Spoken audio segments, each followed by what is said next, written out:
Bonjour à tous, bienvenue sur la chaîne. Aujourd'hui j'ai le plaisir de vous accueillir à nouveau pour parler de la Mega Drive Mini. Et oui, à force de regarder les photos de la tour Mega Drive Mini, je me suis laissé tenter. Je suis faible.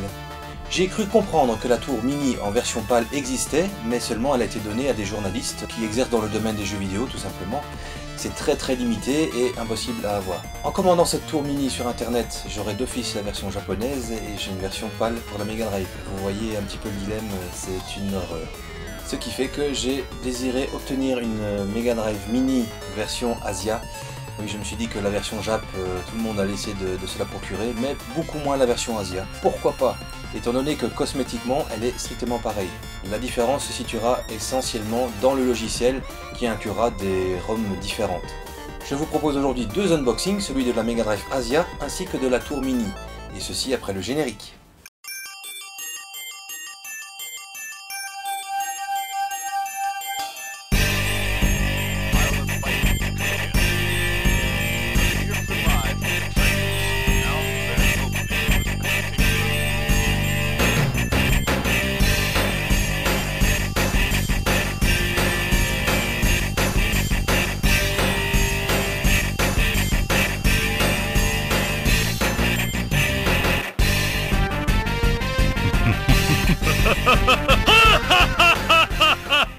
Nous allons pouvoir comparer les deux boîtes, la version Asia et la version PAL.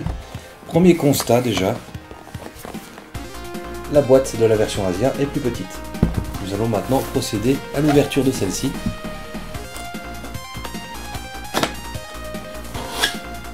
Comme pour la Mega Drive version PAL, celle-ci n'est pas scellée, elle vient d'Amazon.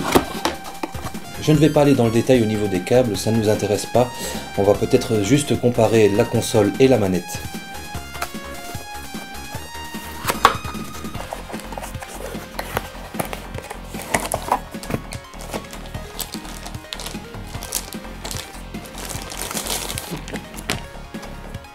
Voici la version Asia.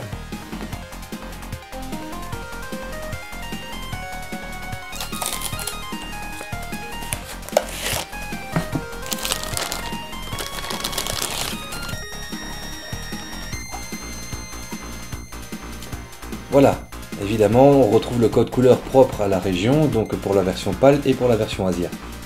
Comme prévu pour la version Asia, la manette 6 boutons, la version PAL ne bénéficiait que des 3 boutons. Au suivant.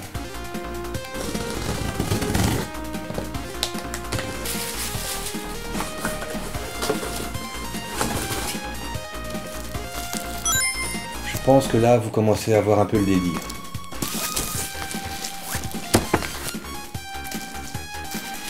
Pour la première fois de ma vie, je tiens un Mega CD et un 32X.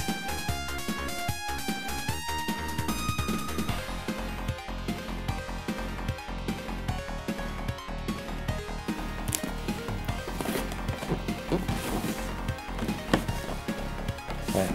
Bon, ça a été ouvert parce que les douanes se sont évidemment servies sur mon compte, évidemment. Merci les douanes.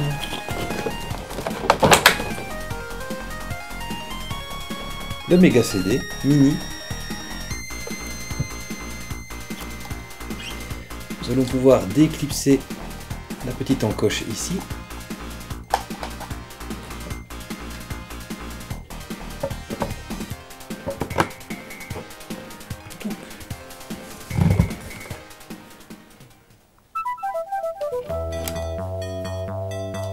Le Mini 32X.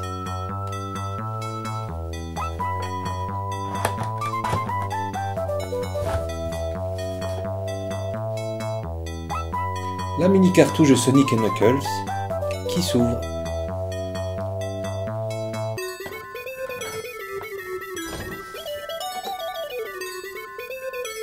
Et enfin, la jolie cartouche de Sonic 1. Voilà la bête enfin complète, toute jolie.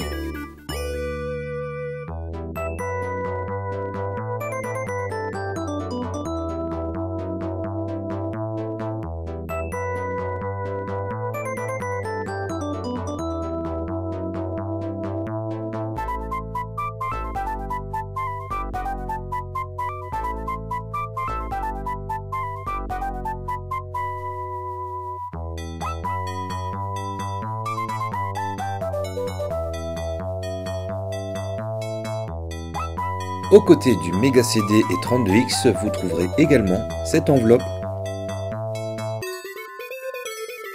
qui contient les plans de la Mega Drive, du 32X et du Mega CD, ainsi que de la cartouche Sonic & Knuckles.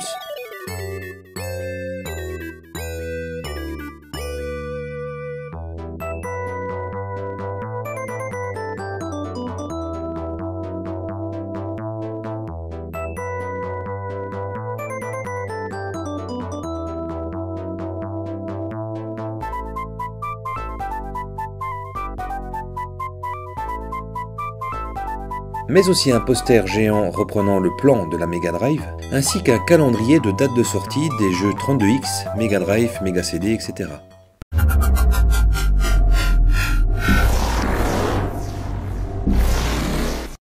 Qu'on se le dise, évidemment, ceci n'a strictement aucune utilité autre que celle de décorer. Mais il faut bien avouer que ces gars a réussi son coup, c'est magnifique. Moi j'aime beaucoup l'objet, surtout que ça revient cher, c'est pas forcément intéressant parce qu'avec les douanes, vous augmentez le coût largement.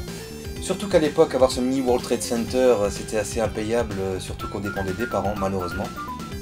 Alors je me suis dit, fonçons, tant pis pour les douanes, tant pis pour tout. J'avais vraiment envie d'obtenir cet objet. Au sujet des titres disponibles sur la Mega Drive Asia, vous n'aurez pas droit à Street Fighter 2 Prime, ça c'est exclu. Par contre, vous aurez des titres comme Alien Soldier, Musha à l'Est, vous aurez même droit à une ROM, je suppose une ROM parce que je n'ai pas trouvé de cartouche, regroupant tous les jeux qui ont été disponibles sur le SegaNet, visiblement l'ancêtre d'Internet permettant de télécharger des jeux. Ceux-ci sont regroupés dans la même ROM et vous aurez une bonne dizaine de jeux en plus, contrairement à la version PAL. Et dans cette ROM justement, vous allez pouvoir avoir une version de Teddy Boy, donc c'est un titre très connu sur Master System, ici converti en version 16 bits, assez joli, et contrairement à ce que j'ai pu tester auparavant via l'émulation, il n'y avait pas de musique, donc je pense que ça a été rajouté dans cette version. J'avais un petit doute avant d'allumer la console, je tiens quand même à vous préciser que chaque modèle de Mega Drive Mini pourront être en français, tout comme la version PAL. Là-dessus, je dis franchement chapeau Sega parce que vous allez tenter tous les collectionneurs d'avoir toutes les versions. Sachant qu'il y a même aussi une version australienne avec un packaging différent, donc c'est simplement au niveau de la boîte visiblement. Les ROM, j'ai pas pu recenser d'autres différences. Petite polémique au sujet des manettes 3 boutons qui étaient sur la version PAL. Ici, c'est la version avec 6 boutons. Alors, il n'y a pas de Street Fighter 2, il n'y a pas Eternal Champion. Dans les jeux que j'ai pu tester, il n'y en a aucun qui tire parti des 6 boutons. Alors, vous m'expliquerez, je ne comprends pas. C'est terminé pour aujourd'hui, j'espère que cette petite review vous aura plu. C'est vrai que je reviens sur la Mega Drive Mini, mais je fais un petit peu au feeling. Pour l'instant, je m'y consacre beaucoup, c'était l'occasion de revenir sur ma console d'enfance. Si vous découvrez aujourd'hui cette vidéo, n'hésitez pas, abonnez-vous, likez, mettez des petits pouces comme d'habitude, et je vous dis à très bientôt.